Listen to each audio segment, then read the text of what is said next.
Muy buenas tardes, amables auditores. Nuevamente junto a ustedes, Tania Córdoba, Marcelo González y quien les habla, Enrique Cordobés, para recordarles que la vida es bella y comentar buenas noticias que nos ayuden a mirar el futuro con optimismo.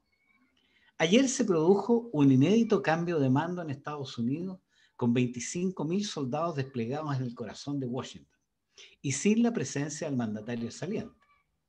El asalto al Capitolio los días precedentes y estallidos de violencia urbana en todo el mundo nos advierten: la democracia está en peligro, tema que veremos en la primera parte del programa. Otro hecho que ronda por los titulares de la prensa y en otros medios de comunicación es lo que podríamos llamar el síndrome de la pandemia. Este se manifestaría en las fiestas clandestinas, playas atestadas y pérdida del distanciamiento social. Fenómeno que parece afectar más a los jóvenes y que abordaremos después de nuestra pausa musical. Los 21 de enero se celebra el Día Mundial del Abrazo, el cual enviamos con cariño a todos nuestros auditores. Entre los diversos beneficios que produce esta expresión de amor y amistad, ahora restringida por seguridad sanitaria, es que incluso disminuye la presión arterial. Hoy también recordamos a Santa Inés, mártir romana del siglo IV. A todas las Inés, vamos somos chilenos, le hace llegar con optimismo y fe otro fuerte abrazo. Tania y Marcelo, nuevamente un agrado compartir con ustedes los micrófonos de Radio Portales. Hola Enrique, hola Tania, ¿cómo están? Bien, muchas gracias. Hola a ambos. Hola Tania, te aquí veo con como muy ustedes. cansada, has estado corriendo para todos lados, parece. Dentro de mi casa nomás he estado corriendo, pero corriendo sí. Sí, bueno, ahora uno corre por el teléfono, por las redes sociales, por todas partes. Bueno, sí, dime Marcelo. No, te decía lo mismo, es verdad. Ahora no se puede correr mucho por las calles, pero sí uno está corriendo por el teléfono, está corriendo con las reuniones para acá, para allá. Como además todas las reuniones ahora se simplifican a videollamada, ya termina la reunión y parte la otra, así que uno va corriendo por esos lados. Sí, eso es una locura. El número de reuniones que uno puede hacer por día, donde ya no perdís tiempo en traslado, es ridículo. Así como uno se levanta a sentarse en otra silla a comer y, y después te volví a sentar en el escritorio delante del computador. ¿Qué almorzaste hoy día? Zoom, y a la hora en la noche comí Google Zoom, Meet. sí. Claro. Oye, bueno, yo quería comentarles las impactantes imágenes de manifestantes que estaban trepando por las paredes del Capitolio en Washington. Para mí son un símbolo de que algunos han llamado al asalto de la democracia, fenómeno que hemos vivido en carne propia con la violencia desatada desde octubre de 2019. Hay una pregunta: ¿y qué buscan las protestas sociales más allá de la destrucción que provocan los grupos coludidos con el crimen organizado? Pareciera ser que los medios tradicionales de comunicación entre los ciudadanos y sus representantes no funcionan. Al parecer son muy poco frecuentes. La gente no se siente escuchada y reclama a través de las redes sociales pidiendo cambios en el sistema que nadie todavía ha podido lograr. Yo creo que ese es un poco el nudo del problema que está detrás de las protestas sociales.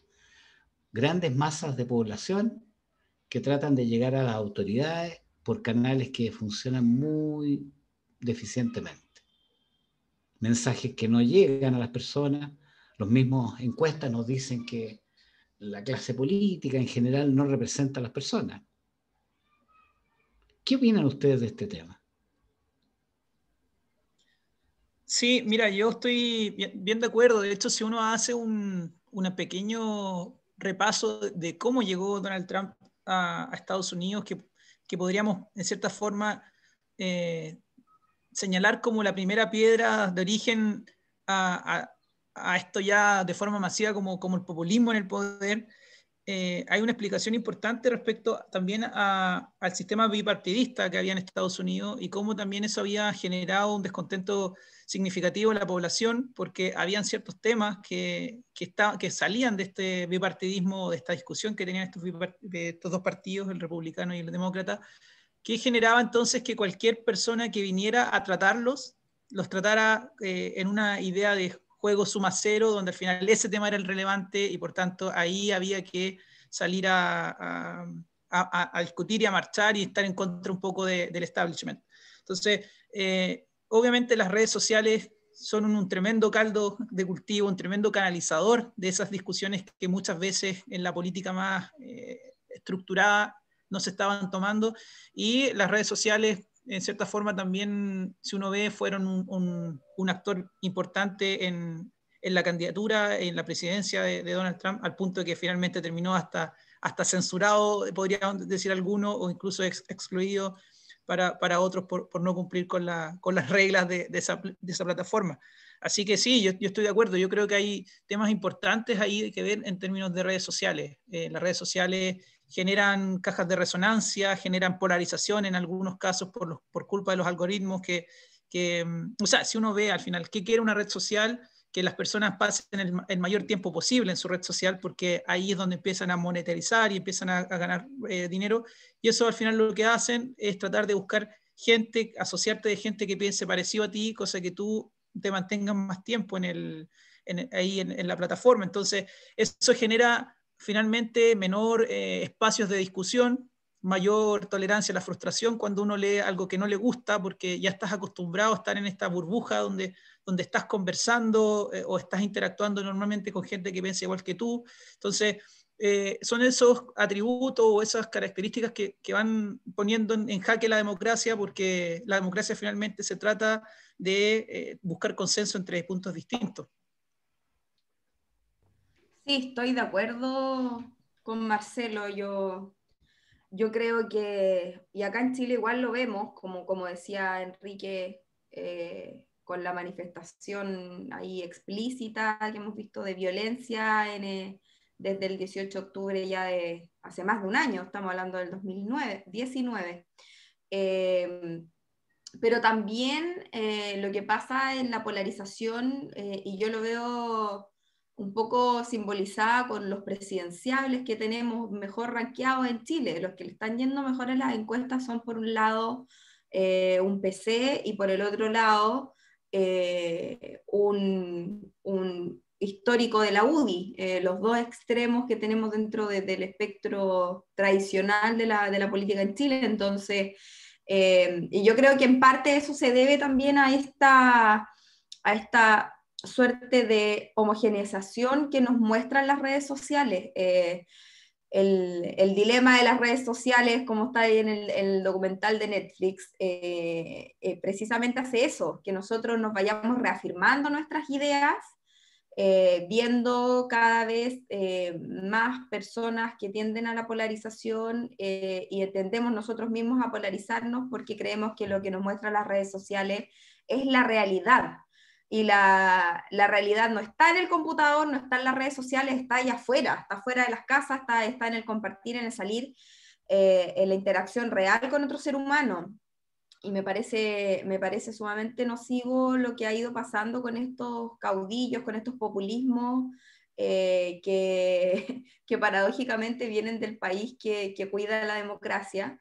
Y en Latinoamérica también, no solamente hemos tenido este asalto al Capitolio, hace unos meses también vimos la entrada y quemando una de las instituciones gubernamentales en Guatemala, si no me equivoco, con manifestaciones sumamente violentas, mientras estábamos viviendo acá lo que algunos llaman estallido social, lo que otros llaman revuelta social, con toda esta violencia que tuvimos en Valparaíso particularmente. Tenemos la calle más históricamente comercial y viva que teníamos hasta el momento, porque Pedro Montt ya se murió hace rato, quemadísima, Condel ya no existe, y al mismo tiempo estábamos viendo revueltas en otros lados, en Ecuador. Es algo que a través de las redes sociales se ha ido mostrando como algo que los pueblos tienen que ir logrando, y lo que hacemos es polarizar y debilitar nuestras instituciones, debilitar nuestra democracia. Yo creo que el desafío de aquí en adelante no solamente miras al proceso constituyente que estamos viviendo nosotros, sino que a las sucesivas elecciones que vamos a tener, es precisamente un esfuerzo de volcarnos hacia el centro, de no seguir polarizando nuestra discusión política, y ahí está el desafío. Yo creo que para allá tenemos que ir apuntando en Chile. Sí, mira, yo no puedo estar más de acuerdo contigo porque te voy a contar una cosa muy curiosa. Cuando decidieron organizar los campamentos que se hacen de exploración en la Antártida, y las personas de repente tienen que permanecer aisladas por 1 o 2 semanas hasta que pase la tormenta y puedan seguir avanzando, regresar a la base, llegaron a la conclusión de que tenían que ser 3 personas, que no podían ser 2 personas porque siempre se iban a tener 2 puntos en contrario y faltaba el tercero de que te da el equilibrio en esa posición. Fíjate que, bueno, si tú lo aplicas a la política, te vas a dar cuenta que tradicionalmente las personas, bueno, en los tiempos de mi padre, unos compraban el mercurio, perdón, aquí los teléfonos. ¡Qué buen ringtone, Enrique! Bueno, eso se llama I Like to Be, ¿cómo se llama? De los Beatles, de John. Sí, dan ganas de no contestar el teléfono. Sí, bueno, pero uno tiene que contestar, lamentablemente. Vamos a dejarlo en silencio para que no moleste. Bueno, un error 800 nuevamente. Bueno, yo te estaba diciendo que en realidad en los tiempos de mi padre, unos compraban el Mercurio y otros compraban el Clarín. Y la gente siempre compra, digamos, el diario que es más afín a su idea. Entonces yo no creo que sea solamente un fenómeno de las redes sociales, sino que la gente como que tiende a trincherarse en su idea y no cruza el puente a leer al otro. Entonces uno en los chats que me ha tocado participar, veo que siempre están hablando del mismo tema, y es como decía yo, como bailar con la hermana, que no tiene mucha gracia, digamos, lo entretenido es tratar de llegar a contactarse con una persona que piense distinto. Y eso es, yo creo que lo que falta un poco en el mundo, la posibilidad, y creo que la clave, lo hemos dicho en otro programa, es el respeto, el poder ponerse en la posición del otro y tratar de entender su punto de vista y llegar a un diálogo que puede ser entre 2 o entre varios. Yo veo que la convención, por ejemplo, constituyente, va a enfrentar ese gran desafío, cómo poner de acuerdo a personas que están de repente muy polarizadas y cómo va a haber alguien que va a tener que mediar. Bueno, a todo esto Trump se ha llevado un montón de críticas, pero si uno de repente leí recién en un chat todas las cosas que Trump había logrado, sí, que no había tenido ninguna guerra durante su mandato, que había desarmado el Estado Islámico, que había puesto un paralelo a China. Bueno, hay gente que está a favor de Trump y gente totalmente en contra de Trump. Yo no sé si esta nueva administración va a traer una nueva era de democracia, un nuevo diálogo con el resto del mundo. Los líderes más importantes de China, de Rusia, de la Unión Europea, de la OTAN, están muy esperanzados en lo que puede hacer Biden. Pero ¿va a Estados Unidos volver a gastar de nuevo todo lo que está gastando en Europa y en las Naciones Unidas, por ejemplo? ¿Van a ceder ante la amenaza económica de China? Son una serie de interrogantes que se plantean hacia adelante y que van a repercutir en el resto del mundo, nos van a repercutir en nosotros, en nuestra economía y en nuestra política. ¿O no? ¿Cómo lo ves desde el punto de vista económico tú, Marcelo? Sí, mira, el tema de Donald Trump es que yo personalmente, por ejemplo, hay cosas que sí, hay que valorarlas y yo creo que en cierto punto la economía estadounidense tuvo un repunte importante, sobre todo antes de la pandemia. Sí, lamentablemente yo creo que él tuvo una reacción muy tardía con el tema de la pandemia, o sea, y él hizo caso omiso mucho tiempo antes de que se generara todo el impacto negativo que ya sabemos, la cantidad de muertos, y eso obviamente también generó un impacto importante en temas económicos. O sea, si uno ve los datos, hasta el momento solo se ha recuperado 2/3 del PIB que se ha perdido con la pandemia, se han recuperado solo el 56% de los empleos que se perdieron producto de la pandemia, y todo apunta a que recién en el tercer trimestre del 2021 va a existir cierta estabilidad económica o recuperación económica respecto a los números que estaban antes pensados. Entonces, En ese sentido, a mí me parece que, claro, la pandemia golpea fuerte a Estados Unidos, en cierta forma también por la incapacidad de Donald Trump o la terquedad de Donald Trump de hacer frente de manera responsable con este virus. En ese sentido, creo que él, cuando comienza esta como guerra con China, hablando que es el virus chino y diciendo un poco nosotros somos Estados Unidos, no va a pasar nada, genera también entonces una complicación que Estados Unidos la sigue sufriendo. O sea, hasta un tiempo atrás se hablaba de que 1,1 millones de estadounidenses se declaraban desempleados. Entonces, hay un daño importante en la economía que yo creo que de todas maneras se va a recuperar. Lo hemos visto también en otros casos, pero el impacto económico podría haber sido mucho menor. Y yo creo, y lo más complejo de Donald Trump es lo que hemos venido conversando. Yo creo que hace un daño importante a la democracia. Yo creo que hay, y sobre todo después del tema electoral, cuando él llama o dice que hay un fraude, entonces genera también dentro de sus seguidores una desconfianza importante a las instituciones. Y yo creo que uno puede evaluar a un presidente, obviamente, por sus cifras económicas, por sus resultados en términos de desarrollo, pero si es que un presidente no es capaz de cuidar lo más esencial, que son los valores democráticos, que son las instituciones que generan que el país se mantenga como un Estado democrático, esas cifras económicas pasan un poco al lado. O sea, y yo creo que ahí Donald Trump, lamentablemente, ha permitido y ha generado en Estados Unidos una polarización, una desunidad, que de hecho el mismo Biden ha llamado un poco que va a ser el presidente de la unidad. Yo personalmente no me gusta mucho Biden, pero sí creo que la tarea que él tiene es esa, es la de generar unidad, una unidad que se generó o que se quebró de manera importante con Trump en la presidencia. Yo creo que la democracia está atrasada respecto del mercado, ¿eh? O sea, volviendo un poco al tema de cómo es la comunicación entre los ciudadanos y sus representantes. Bueno, Trump era muy activo en redes sociales, por ejemplo. Otros están muy preocupados de las encuestas, pero las encuestas de repente se equivocan de muchas maneras. Faltan los opinamáticos, o sea, algunos debería poder tener la posibilidad, ¿no es cierto?, de que de cualquier ciudadano, el tema del mes que se está tratando, por ejemplo, las pensiones, que todos pudieran dar su opinión en una, más que una encuesta, en una especie de sistema que sea como un censo, que conteste la mayor cantidad de personas, para que las decisiones sean realmente, exista una correspondencia entre lo que piensan las personas y lo que deciden las autoridades o la clase política.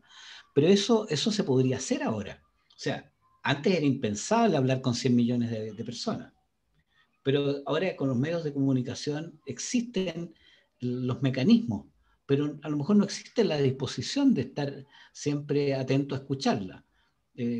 No sé qué piensan, a lo mejor que es un poco volado lo que estoy planteando, pero es pensando en una, ¿cómo se llama? Neopolítica, una nueva forma de hacer política, con un contacto más estrecho con las personas a través de los medios que en este momento disponemos. Sí, yo súper breve, Tania. Sí, porque de hecho es una papita. La Fundación para el Progreso está junto con Criteria haciendo una encuesta y estos resultados van a salir en marzo, pero en cierta forma algunos resultados preliminares muestran eso, o sea, que la gente quiere más espacios de participación, quieren en cierta forma una democracia un poco más directa. Ellos ven y se ven ejemplos de Suiza, donde hay mayor participación, y hoy existen un montón de métodos para hacer participación más directa. Así que bueno, los resultados van a estar más adelante, pero sí, en cierta forma lo que dices tú no es tan volado. Es una situación real, la gente está pidiendo más participación. Sí, yo creo que eso es un hecho, la participación directa. De hecho, yo creo que va a ser uno de los ejes temáticos de las discusiones que vamos a tener a nivel constitucional. La demanda por mayor participación a nivel local y a nivel regional que se ha desatado con esta primera elección del gobernador regional, es un hecho. Yo estoy haciendo un curso para poder estar bien formada de momento en que me toque eventualmente llegar a la constituyente, y es uno de los temas ejes, la participación ciudadana. No solamente del contexto propio de la convención, de cómo vamos a hacer que las personas que están ahí, que estamos representando, ya hablo como constituyente, ya no importa, para hacerlo por alto, incidan de alguna forma en las decisiones que se están tomando o estén atentas ahí y haya mecanismos de participación, sino que qué mecanismos de participación le dejamos a este Chile en los próximos 40 años con este nuevo reglamento. Yo creo que sin duda es algo súper importante, pero a mí me parece también relevante que nos quedemos apretados, porque en algún momento nos va a incomodar el hecho de la virtualidad. Yo creo que la participación tiene que ser la real, la de verdad, la que está ahí con las otras personas, la que se junta, se reúne, delibera, llega a consensos y propone, no solamente en chats, no solamente en redes sociales. Eso por una parte, y quería rescatar también un punto de lo que dijo Marcelo anteriormente respecto a la figura de Donald Trump, que es algo que a mí también me hace mucho ruido, y estoy de acuerdo con lo que dice respecto a que uno puede ver cosas buenas, particularmente además de esto que mencionaba también Enrique, que no promovió guerras, y que había otra actitud, que por ahí quizás generó un consenso y un acuerdo entre las Coreas. Ahí también hubo hitos de alguna forma que se pueden ir rescatando, pero me parece que la erosión que hizo él mismo, mediante su figura populista, a las instituciones de Estados Unidos, y con eso también a relativizar, y que en otros países tengamos la discusión respecto del peso de nuestras propias instituciones, es un daño grave a la democracia. Donald Trump es destacado también, y a mí me ha tocado muchas veces conversar al respecto dentro de los propios grupos pro vida que lidero y que hemos ido compartiendo ideas. El que le haya quitado financiamiento a la Planned Parenthood es un hecho importante, sin duda, porque eso eliminó también muchos financiamientos al lobby abortista al nivel latinoamericano, pero no nos podemos quedar en eso para exaltar una figura, porque cuando falta el apoyo a la democracia o a la defensa de la vida en otros aspectos, por ejemplo, con el hecho tan básico de usar una mascarilla cuando está en público, y menospreciar la amenaza de una pandemia que está matando a muchas personas en otros países, a mí me parece una falta gravísima, y es algo que hace incoherente un discurso por la defensa de la vida desde mi perspectiva al menos. Entonces ahí yo creo que ha sido más lo que resta que lo que suma. Yo creo que ahí hay que ser tratar de ser equilibrado para emitir los juicios, porque Donald Trump puede que se rescaten hitos que sean positivos, pero en la suma y resta yo creo que dejó un Estados Unidos con mucha más incertidumbre y con cosas que no habíamos visto nunca, como el asalto al Capitolio. Bueno, en el mundo están ocurriendo muchas cosas que no habíamos visto nunca. Y bueno, es el desafío que tenemos. Yo creo que, como tú mencionas, la Convención Constitucional tiene algunas líneas para avanzar en participación ciudadana.